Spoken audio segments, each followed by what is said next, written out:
In 2000, the American people witnessed George W. Bush get elected. After a Supreme Court ruling, which was a controversial decision, the candidate with approximately 539,893 less votes became the 43rd President of the United States, as quoted by Edwards in 2004. Although many may disagree with the decision or the entire process in general, the Electoral College worked just as it was designed in 1787. Many of you, every 4 years, go out and cast your vote for the President of the United States. But did you know that you're actually not directly voting for either of the candidates running for the presidency? Let us explore how we elect the most powerful officer in our land.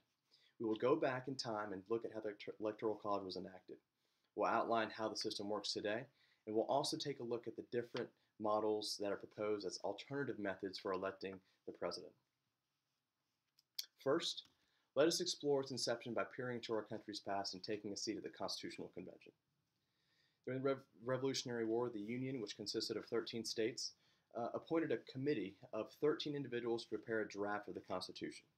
This draft, which became known as the Articles of Confederation, was ratified by all states by February 1781, as stated on the Office of the Historian Milestones website.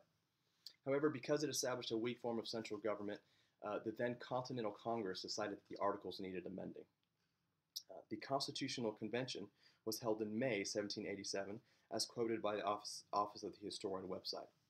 One of the decisions on the table was how to elect the President of the United States. After several options were enacted, reenacted, rediscussed, and tossed out, the committee finally decided on selection of the President by electors chosen by the state on September 6, according to Edwards' book. That's the Electoral College history. Secondly, let's find out how the Electoral College works today. So you wake up and you drive to wherever someone tells you to go to cast your ballot. Most individuals believe that they're casting their ballot for whichever candidate they want to run the country. This is not the case. That's because of the Electoral College system. Let's keep it simple. There's 100 votes for, think of the 538 votes as the votes that determine who the president will be. 538 from 100 votes for the amount of U.S. senators in Congress, and 438 for for the U.S. representatives in Congress. The number of representatives is decided based on population. So your vote does not directly go towards the count of who will lead the country. Rather, it decides how your state's electoral votes would be used.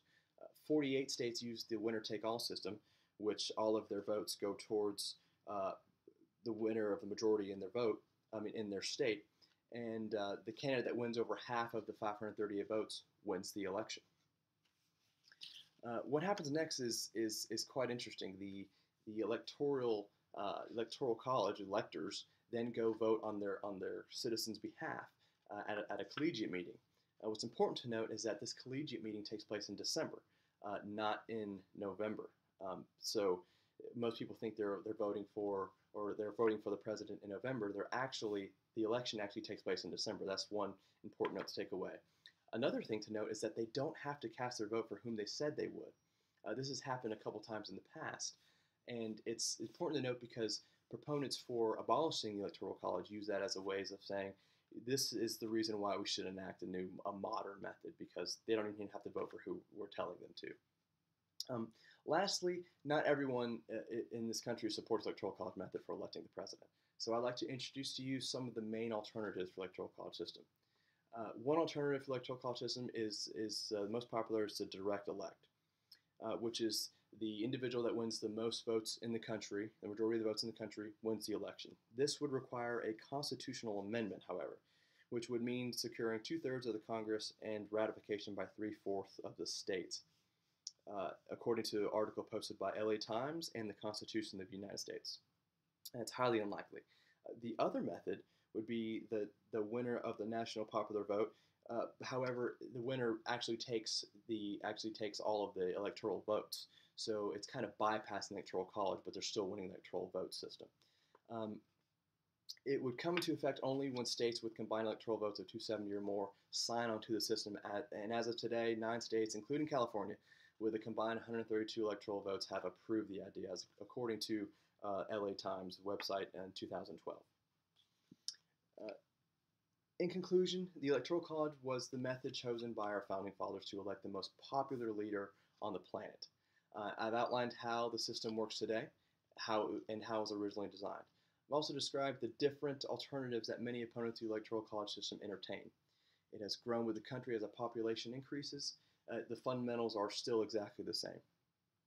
Even though you may not be directly voting for your candidate, uh, rest assured your vote is still a pinnacle part of the election process.